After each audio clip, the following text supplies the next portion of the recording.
Hi Nicola, can you just give me a little bit of information about yourself and what you've done so far career-wise? Right, well, I'm 29, soon to turn 30, and I went to drama school when I was 18. Went there for 3 years to the Guildford School of Acting, and I did the 3-year BA acting course. They have a musical theatre course as well, and obviously trained there, graduated, and then since that I've been working professionally in lots of different fields really. I trained in many different things at drama school. We did TV and a little bit of film work, obviously lots of theatre, a bit of radio work, and since I've left I've been quite fortunate to have a kind of a good grounding in all of those different things, and I've worked in the different areas of the industry, which has been really interesting and very good, very valuable. I've done a lot of theatre, a lot of touring, several pantomimes. I'm currently doing a pantomime. It's my 9th year of pantomime. Thigh slapping as a principal boy, very traditional, very exciting, very fun, and a lot of radio as well. Actually, you get different areas of the industry which are harder to get into. Certainly, things like radio are their own diverse area really, and they have their own agents and all those sorts of things. I do have an agent, but they don't really specialise in radio work. It's kind of a niche thing, so if you manage to get into it, it's great, but you kind of, it's a spin-off, like with a lot of jobs. You make contacts and one to the other. Okay, before you went to your college, your full-time college, did you have any training before you went? Well, my background was such that my parents are dance teachers, so ballroom and Latin American mainly, although they have a few other dance styles.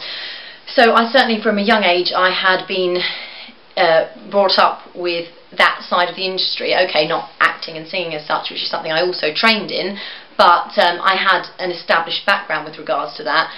And I did the same things that lots of kids do. I went to the stagecoach type thing, I did the National Youth Theatre, Bedfordshire Youth Theatre, all of those sorts of things like that, which I think is a really great thing. It gives you a good grounding without making it too intense. So did that help you in regards to when you went to college, you felt above the rest? Because I know that when I went to college I didn't have much training, so when I got there I felt really behind, and I was like, right, okay, not only have I got to try and, you know, be one of the best, to try and be one of the favourites as such, but I had to kind of start from scratch technically and everything else. Absolutely. Well, yes, it does give you a bit of a grounding, which is excellent, but there are fors and against really. I think sometimes, you know, people come in with an idea of how they should do things because stagecoachy things and youth theatres have a format and it's very structured, and then you almost look like a little trained theatre school kid.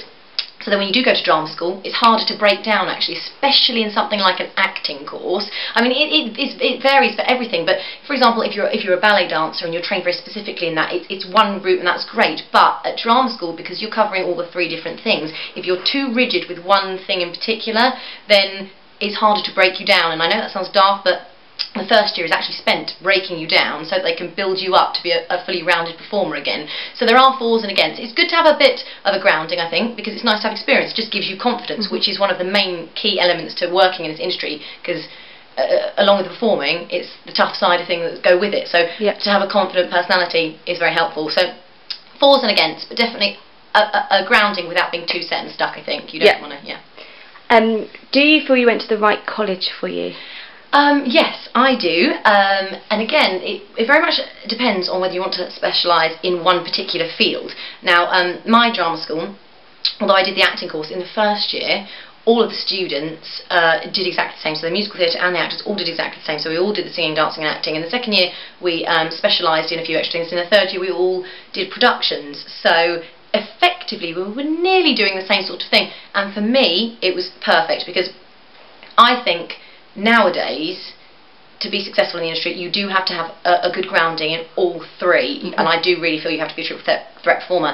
I think once upon a time not so much, but it's such an oversubscribed industry. There are so many people fighting for so few roles. You have to give yourself as much ammunition as possible. I think you have to really make sure that every area you can be as best as you possibly can be. Of course, it's hard because people take a lifetime to train in one of those attributes, but at the same time, if you can give yourself as much strength in those 3 different elements, then you're going to, you know, compete at a high level than the other people you're against. So, yeah.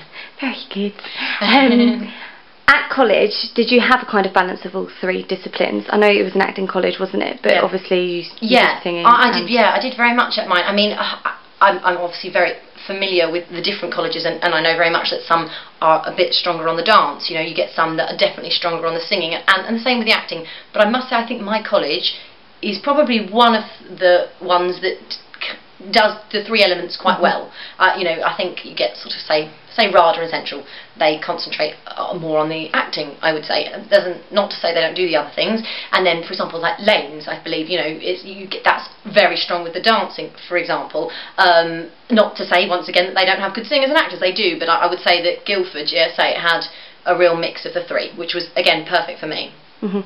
And would you say that you're a versatile performer now because of that? Or? I'd like to think so. You can do all three though, can't you? Yeah, I can do all three. I would say I'm very much an actor who can sing and dance when required. I have a dance background from my parents, not a theatrical dance background, but enough of a dance background which puts me in good stead when I need to use it. So yeah, definitely. I think I can turn my hand to them reasonably well. Yeah. But only because you've told me that sometimes you become unconfident with singing. Yeah, absolutely. But acting, I mean, you can just tell that you're so confident with acting on stage. It just comes naturally to you. Yeah. But have you ever been in an audition where you've thought, okay, I've done the acting side of things, now, oh God, I've got to do the singing, and you've kind of, you know, been a bit unconfident? Hugely, hugely, and particularly in the audition process. When you get the job, I think there's the confidence that goes with it, the fact you've succeeded and you've won that role. But then obviously the nerves of everything else come with it, but certainly in an audition situation, singing without a shadow of doubt is the thing that I get most nervous about, by far. So what do you think? I don't know if you do classes or anything. What, singing, or do you mean like do you do singing lessons and things? I did once upon a time, but do you know what? Because I've been working, touch wood, so much on tour, it's not something, but it's something that's really important to maintain. I think like any muscle, like, you know, like dancers would go to Pineapple and take classes, I think it's just as important, you know. So what would you be more inclined to do? A singing lesson or an acting class? Do you know what I mean? Because obviously your weaker subject is singing. Would you be... Do you know what, funny enough, because I don't want to be a singer, I don't enjoy that so much, so I would prefer to do an acting class, because I feel I would achieve more and get more out of it, because ultimately that's what I'm about and what I want to be and what I would always want to concentrate on. However, I must confess, whenever it gets to panto time, which is the only time really I sing, I have auditioned for a few musicals and things have happened in the past, and I've done a few musicals, but at the same time, I must confess, when I actually do a musical or a panto, it does give me a bit of a push to sing, because you start getting a bit more confident with it again, you then enjoy it and you think, oh yeah, maybe I could do that. So yeah, it's a tough one, like in terms of learning, definitely a singing lesson, but enjoyment probably acting. My last question, do you have a career plan, or have you just kind of just gone, like, okay, here's an audition, I'm going to do it, I've got the job, I'm just going to go for it? Yeah, gosh, that's a tough one. I would like to say yes, you know, I mean, hilariously, when I left drama school, I was like, yeah, I really want to work for the RC and the National, and I don't want to do anything else. And now, I'd probably take a diarrhea commercial. No, but I think it's that sort of thing that I think just to be working is a brilliant thing in this industry. I think it's so difficult, and you know, as we all have, lots of friends who are out of work, so I think it's a real privilege to be working in it, even though when you're working in it, no doubt you'll complain about various things, because it is tough. I think that's the one thing that people don't realise. I think it's glamorous, and it's not. And you know, okay, the bit on stage is fun, but all the other stuff that goes with it is not. And so a career plan, I just want to do good roles, I want to work hard, I want to succeed, feel like I've achieved something ultimately. And would you go for a dance audition, singing and an acting audition, or would you just kind of leave? Yeah, I would. I mean, there was a time when I'm getting a bit old for it now, but certainly for the all-round type things. But when I first left drama school, I was going up for loads of stuff, and I used to love going up for the dance schools and dance auditions more than anything, because they were really good fun. It was almost like a really cheeky free class in some weird kind of twisted way. But I would go for anything. Sincerely, I think you can't limit yourself. It's really important not to. Yeah. So. Okay. Yeah. Okay. Thank you, Nicola. You're welcome. You're a star. Good, I don't have to stop.